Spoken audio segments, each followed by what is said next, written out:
салом бинандагони азиз, барнома ахбори озодиро тақдими шумо мекунем. ҳамкоронам дар душанбе ва Прага охирин хабарҳои ҷаҳону Тоҷикистонро гирд оварданд.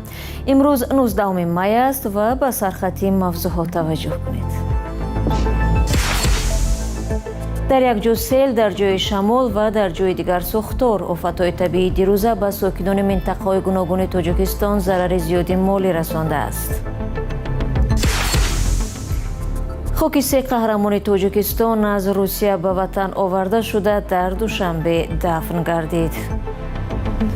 Öyle kardam ki ala çi nav babam güzashtan o havin motami marosimi havin çira guzaranda isodiyam. ва президенти амрико мегӯяд ҳамла ба эронро бо дархости мамолики арабӣ ба таъхир андохтааст.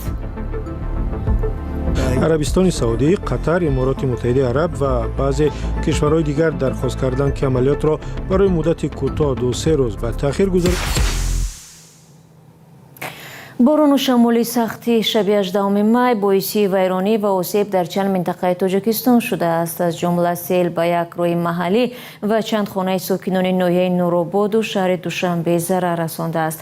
мақомот мегӯянд зиёни расидаро ҳисоб доранд. ҳамкорам Мулроҷаб Юсуфӣ дар ҳамин бора гузориш омода кардааст.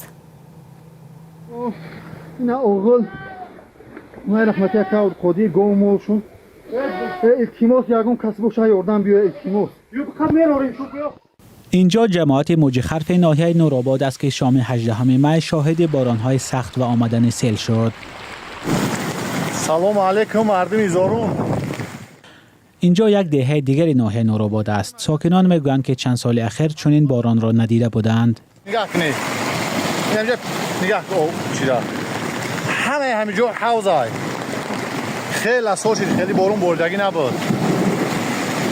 مردمی در غریبی در قزارون دعا کنه که با خدا کنه میدونم خداوند که عاقبت چه بخیر بیاره و خیلی استراش نیای.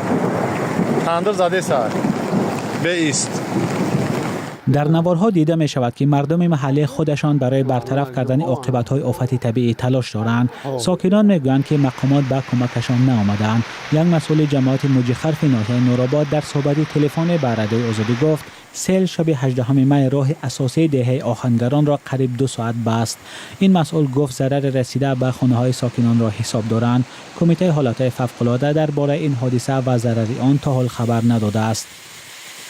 اینجا ناحیه جلال‌الدین بلخی ولایت ختلان است. به گفته مؤلف این نوار شمال سخت باعث کنده شدن سیم برق و همین طور آتش گرفتن گندمزار شد.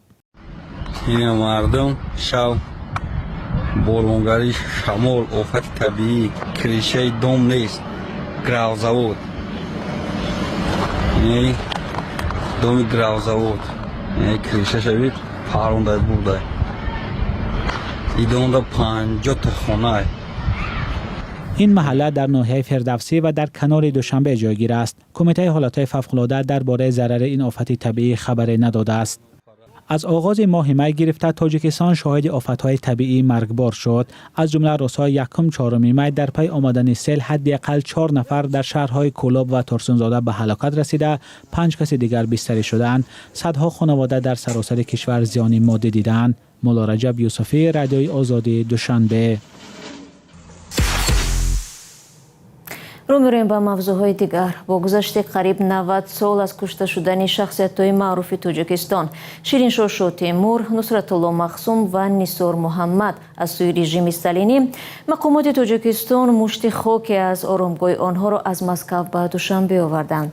صبح امروز مراسم انتقال و جنازه و دفن با حضور مقامات، وکیلان پارلمانی و برخی ساکنان و نزدیکان این قهرمانان توجیکستان برگزار شد. ادامه موضوع در گزارشی همکارانم علیشیر ظریفی و امیر ایسویف.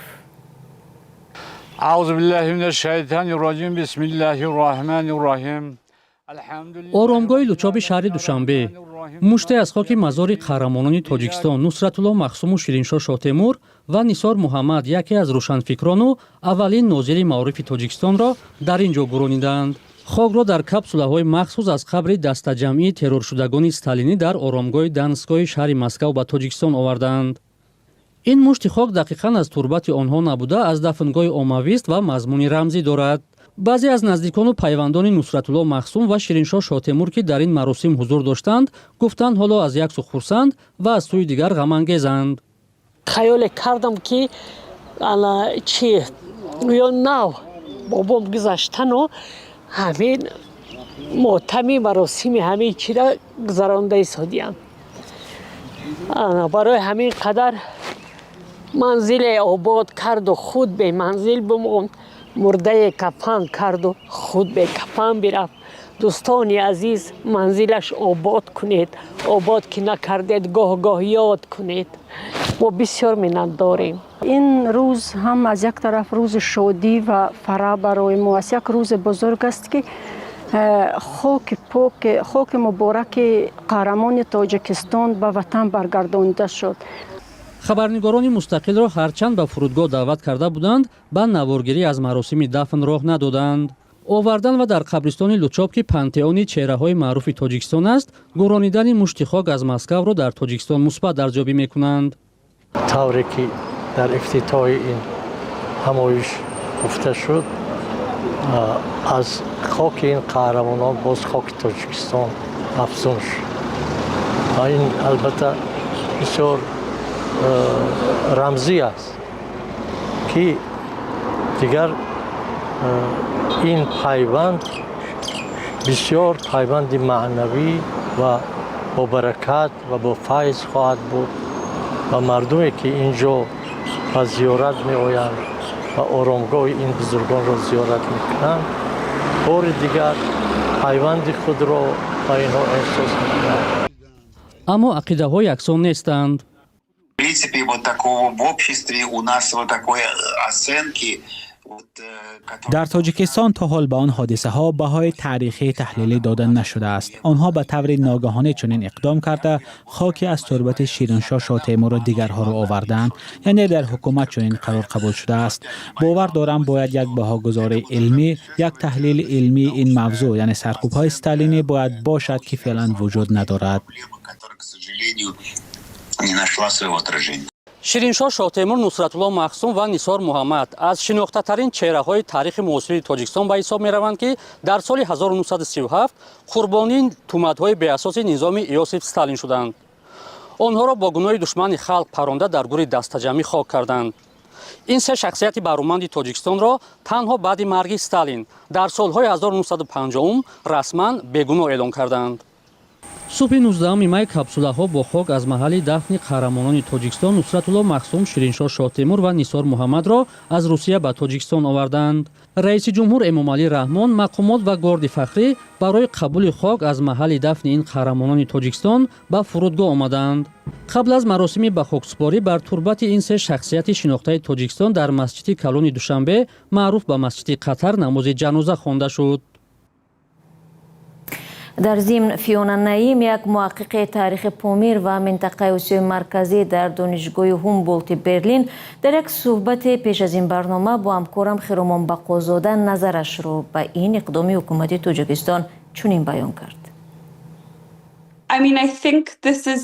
дар маҷмӯъ як таҳаввулоти мусбат аст, чунки Тоҷикистон баъди истиқлолият ҳарчи бештар талош кардааст аз мероси шӯравӣ ва бедодгариҳое ки режими шӯравӣ дар нисбати мардуми Тоҷикистон роҳ додааст фосила бигирад.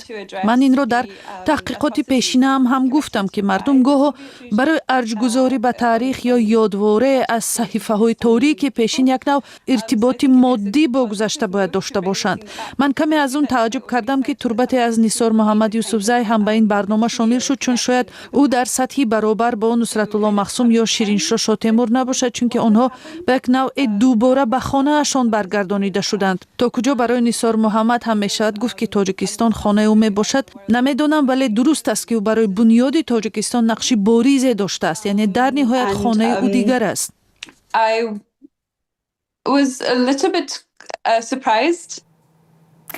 иқдоми ҳукумати Тоҷикистон барои овардани пуррае аз турбати қаҳрамонҳои тоҷик ғайримунтазира буд, дар ҳоле ки чунин андешае вуҷуд дорад, ки ҳукумати Тоҷикистон то ҳол барои омӯзишу таҳқиқи комили саркӯбҳои сталинӣ ва зинда кардани ёди қурбониёни он даврони торик иқдоме накардааст. یعنی این موضوع در تاجیکستان ناکشوده میماند، در حالی که حداقل در سطح اکادمی علم ها تیم کلان با اعتبار دانشمندان شاید میتوانستند این کار را بکنند.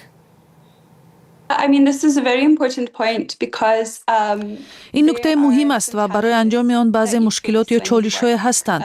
این یک دولت عظیم شوروی بود و تاجیکستان هم بخشی از آن که سرحد عظیم با افغانستان داشت. هرچند من شخصا در تاجیکستان با تحقیقات بایگانی مشغول نشدم، ولی از همکاران تاریخ شناسم میدانم که برای چنین کار شما باید خیلی زیاد به بایگانی دولت ازبکستان مراجعت کنید، چون مواد زیادی آنجا محفوظ است و در مثال این سه قهرمان ملی باید اینچنین با مقامات روسیه و بایگانی آنها همچنین تحقیقات هماهنگ شود.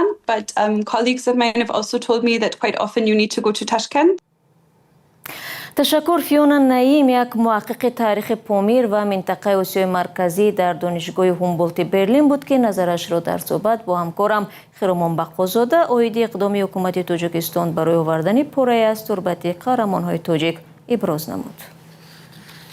سلام، اگر خط و خبر می‌خواهید ما داریم. نوید بامدادی، سرخط خبرها، اخبار تاجیکستان و جهان، گزارش‌ها و تحلیل‌ها. چی می‌گذرد و چرا؟ دانستن فهمیدن است. زمینه یا اپ ما را بگیرید. برنامه را ادامه می‌دهم. دونالد ترامپ رئیس جمهوری آمریکا گفت با درخواست چند کشور عربی حمله برنامه‌ریزی شده به ایران را به تأخیر گذاشته است. ترامپ شام دوشنبه 18 می در شبکه اجتماعی خود نوشت حمله های نو باید روز سه‌شنبه انجام می شدند، اما با درخواست امیر قطر، ولیعهد عربستان و پرزیدنت امارات متحده عربی به قفا انداخته شدند. ادامه در گزارش همکارم اسکندر خواجه میرزاده. پرزیدنت ایالات متحده آمریکا دونالد ترامپ میگوید حمله طرح‌ریزی شده نظامی به ایران را به تأخیر گذاشته است. او می‌افزاید که این تصمیم پس از پیشنهاد ابتکارهای نوی صلح جمهوری اسلامی که توسط پاکستان به آمریکا رسیده اند گرفته شده است. خب در حالی که ما برای حمله گسترده پگاه آماده می شدیم، کشورهای دیگر به من مراجعت کردند که حمله را کمی به تأخیر گذارم. بهتر تا بعد کنار گذاریم، ولی احتمال تا چند مدت، چون که مذاکرات بزرگ با ایران جریان دارد. ببینیم با چی می انجامد. عربستان سعودی، قطر، امارات متحده عرب و بعضی کشورهای دیگر درخواست کردند که عملیات را برای مدت کوتاه 2-3 روز به تأخیر گذاریم، چون که آنها فکر می‌کنند به سازش نزدیک شدند. ایران تصدیق می‌کند که با دست پاکستان به واشنگتن پیشنهادهای نوی صلح را ارائه نموده است. در صحبت با خبرنگاران، ترامپ تاکید کرد که سازش با تهران تنها در صورت امکان پذیر می شود که جمهوری اسلامی از تلاش ساختن سلاح هسته‌ای دست کشد. به نظر می رسد امکان خوبی وجود دارد که آنها به سازش رسند. اگر ما این کار را بدون بمباران و تخریب آنها به پایان رسانیم، من خیلی خوشبخت خواهم بود. طبق معلومات از منبع‌های ایرانی، پیشنهادهای نوی تهران ختم نزاع، بازنمودن گلوگاه هرمز، کاهش تحریم ایران و حل بحث‌های مربوط با برنامه هسته‌ای تهران را در بر می‌گیرد. همچنان به قول ایرانی‌ها، واشنگتن در مسئله رها نمودن مبلغ‌های حبس شده ایران و استفاده ملکی نیروی هسته‌ای نرمیش نشان داده است. ولی مقامداران در واشنگتن این ادعای ایران را تصدیق نمی‌کنند. پروفسور دانشگاه کالیفرنیای جنوبی و عامی حقوق استیو سویردلوف امروز 19 می نتوانست از سرحد قرقیزستان گذشته به بیشکک وارد شود. او را دوباره به شهر استانبول استرداد کردند. خود سویردلوف در صحبت با بخش قرقیزی رادیو آزادی گفت وقتی صبح با هواپیما وارد فرودگاه بین‌المللی منس شد، او را به یگان شهر و توضیح به کشور راه ندادند. سویردلوف میگوید آخرین بار سال 2024 در قرقیزستان بود و در سرحد با او گفتند که منع ورود به این کشور از همان سال برای او عمل میکند.